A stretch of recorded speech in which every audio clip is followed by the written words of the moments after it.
مفتی طارق مسعود کے بیانات کے لیے مفتی صاحب کے آفیشیل چینل مفتی طارق مسعود سپیچز کو سبسکرائب کریں۔ جب تک میاں بیوی کی مثال نہ ہو نا بات سمجھ میں نہیں آتی۔ تو آپ کی بیگم نے آپ کو آ کے کہا کہ میں سوچ رہی ہوں غفار آپ سے زیادہ خوبصورت ہے، میں سوچ رہی ہوں، آپ کو غصہ آئے گا کہ نہیں آئے گا؟ بولو۔ آپ کا نام جمشید ہے اور وہ سوچ کیا رہی ہے غفار کے بارے میں کہ وہ زیادہ خوبصورت ہے، آپ نے اس پہ غصہ کیا، بیگم شٹ اپ، تم غفار کو مجھ سے زیادہ خوبصورت سمجھنے کا سوچ رہی ہو؟ تو کہ میں سوچ ہی رہی ہوں نا، میں کوئی غفار سے شادی تھوڑی کر رہی ہوں، نہ میں آپ سے ڈیورس لے رہی ہوں، میں صرف سوچ رہی ہوں اور جھوٹ بھی نہیں سوچ رہی۔ آپ دیکھ لو، یہ تصویر دیکھو اور اپنی دیکھو، اور حقیقت میں بھی غفار زیادہ خوبصورت ہو، واقعی ہو بھی۔ دیکھو آپ اپنے آپ کو دیکھو اور وہ دیکھو کتنا ہینڈسم، تو آپ اس بات پہ مطمئن ہو جاؤ گے، آپ بولو گے بات تو تم نے صحیح کی ہے، واقعی غفار ہے یار، میں تو اس کے مقابلے میں کچھ بھی نہیں ہوں، لہذا تم غلط نہیں سوچ رہی، تم جو سوچ رہی ہو وہ بولو صحیح سوچ رہی ہو، اس لیے میں اب کچھ نہیں کہہ سکتا۔ یہ کہو گے آپ؟ نہ، آپ اسے بولو گے بیگم یہ بحث الگ ہے، غفار مجھ سے زیادہ خوبصورت ہے یا بدصورت ہے، خوبصورت ہو یا بدصورت ہو، آپ کو یہ سوچنے پر پابندی ہے، وہ جو ہوگا وہ ہوگا بھائی، آپ کے لیے تو میں ہی ہوں سب کچھ، آپ پہ فرض ہے کہ آپ یہ سوچو دنیا میں سب سے زیادہ ہینڈسم میں ہوں۔ کیا خیال ہے؟ یہی ہے کہ بیوی کو آپ نے بولا کہ دیکھو وہ تمہاری فرینڈ تھی کتنی خوبصورت، میں سوچ رہا ہوں کہ وہ بہت خوبصورت ہے، بیوی کو غصہ آئے گا کہ نہیں آئے گا؟ تو آپ نے بیوی کو کہا کہ تمہیں غصہ کیوں آ رہا ہے، تم دیکھ لو تصویر میں، دیکھو کیسی خوبصورت ہیروئن جیسی لگ رہی ہے، اور تم اپنے آپ کو دیکھو پورے گھی کا ڈبہ لگ رہی ہو، تم کولیسٹرول کا ڈبہ لگ رہی ہو تم، وہ دیکھو۔ تو بیگم خوش ہو جائے گی، یہ بات تو صحیح کی آپ نے۔ بیگم کہے گی بھائی بات آپ صحیح کرو یا غلط کرو، وہ مجھ سے زیادہ خوبصورت ہو یا نہیں ہو، یہ آپ کے سوچنے کا کام نہیں ہے، یہ آپ کی ٹینشن نہیں ہے، اس کے لیے بہت سارے لوگ سوچ رہے ہیں، آپ سوچ کے یہ ٹینشن نہ لیں۔ تو پتا چلا کہ بعض چیزیں صحیح ہوتی ہیں، پھر بھی آپ کو سوچنے پر پابندی ہوتی ہے کہ بھائی آپ کا ہیڈک نہیں ہے۔ تو اللہ نے ہمیں غم کے موقع پہ یہ کہہ دیا کہ تمہیں یہ سوچنے پر پابندی ہے کہ غلط ہوا ہے تمہارے ساتھ،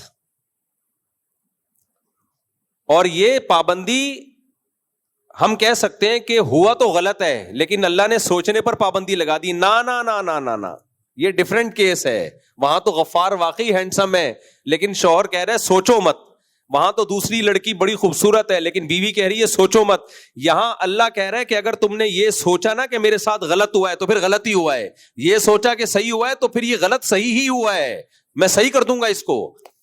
تم آخرت میں کہو گے اللہ جو غم مجھے ملا وہ واقعی اچھا ہو گیا میرے ساتھ۔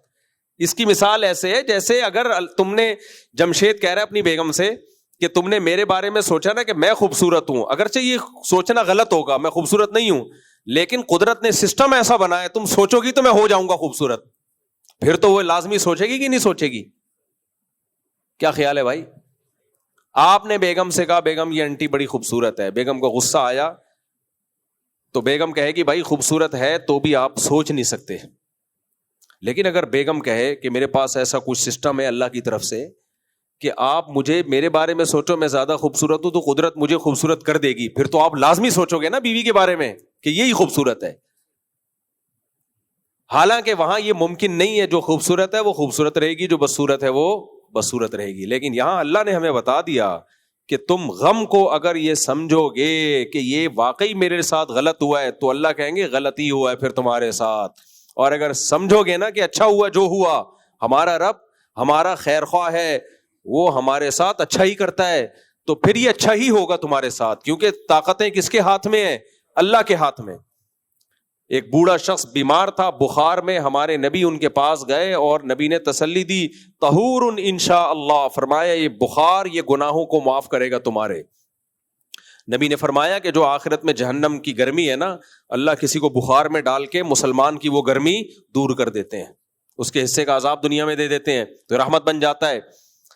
تو ان بوڑھے نے کہا کہ یہ رحمت نہیں ہے, یہ عذاب ہے جو بڈھے کو ستانے کے لیے آیا ہوا ہے. اس طرح کے الفاظ کہے. آپ نے فرمایا اب یہ ایسے ہی ہے, اب یہ کیا ہے, اب یہ رحمت نہیں ہے, اب یہ صرف ٹینشن برائے ٹینشن ہے, اس سے کوئی گناہ نہیں معاف ہوں گے اور یہ رحمت نہیں بنے گا.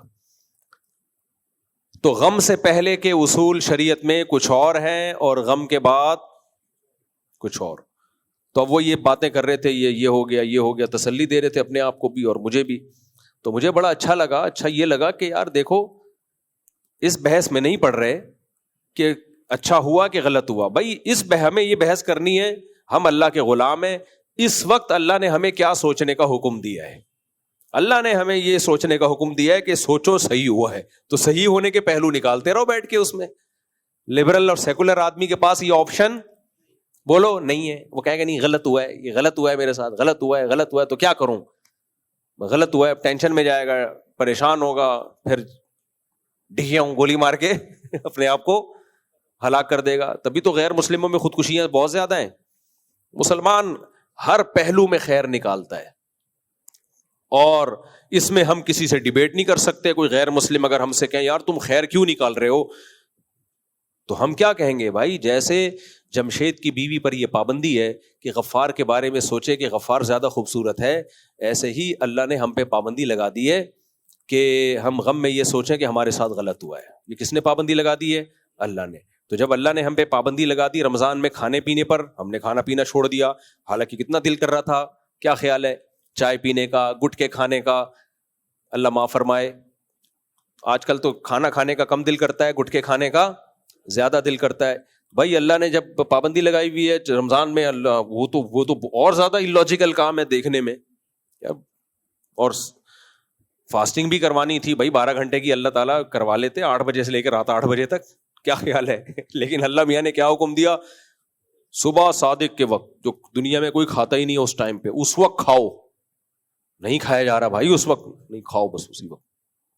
صبح صادق ہو گئی, کھانا پینا ناجائز. تو جب ہم نے یہ کام اللہ کے کہنے پہ کر لیا, نماز پڑھ لی اللہ کے کہنے پر, تو جب اللہ کہہ رہا ہے کہ اب کوئی مصیبت پہنچی ہے تو سوچو کہ بالکل ٹھیک ہوا ہے, بالکل ٹھیک ہوا ہے.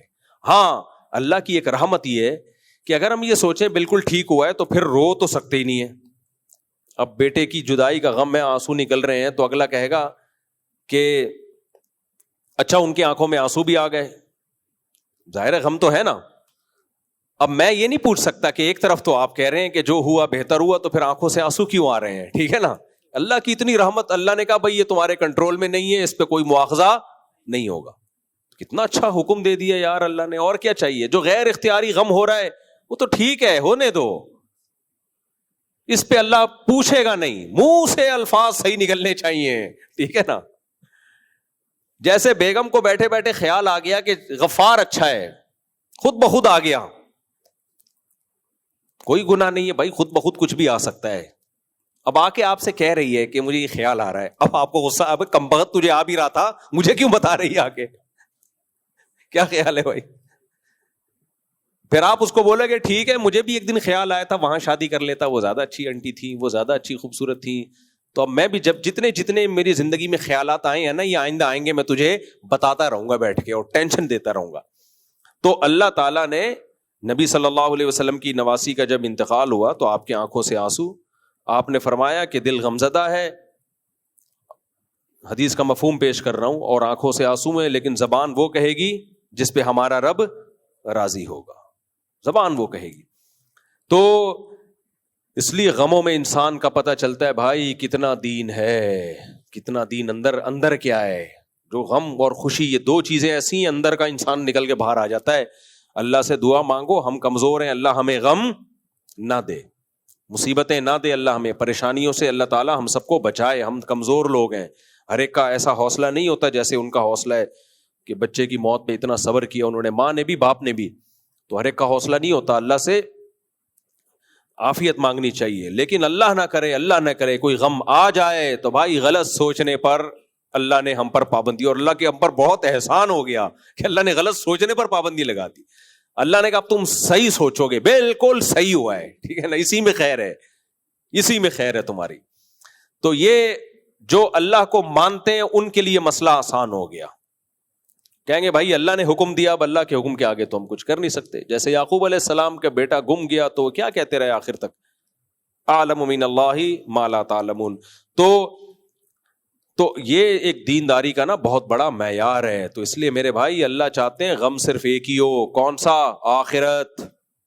اس کے علاوہ غم فری زندگی ہونی چاہیے انسان کی, جو ہوتی نہیں ہے, کچھ نہ کچھ پریشانی آتی ہیں, صبر کرنا ہے, لیکن جو پالنا ہے نا غم, وہ اللہ نے ان آیتوں میں بیان کر دیا. فرمایا کہ یہ لوگ کیا ہیں, ان الانسان خلق ہلوعا اذا مسہ الشر جزوعا واذا مسہ الخیر منوعا الا المصلین الذین هم علی صلاتهم دائمون والذین هم لفروجهم سے پہلے والی آیت میں کیا تھا کہ والذین هم من عذاب ربهم مشفقون, کہ یہ ڈرتے صرف ایک چیز سے ہیں, وہ آخرت کے عذاب سے. نبی صلی اللہ علیہ وسلم نے فرمایا جس نے ایک فکر بنا لی نا کہ میرا اصل ہدف کیا ہے, آخرت, اصل ہدف وہ ہے, تو آپ صلی اللہ علیہ وسلم نے فرمایا اللہ اس کی ساری فکروں کو سمیٹ دے گا.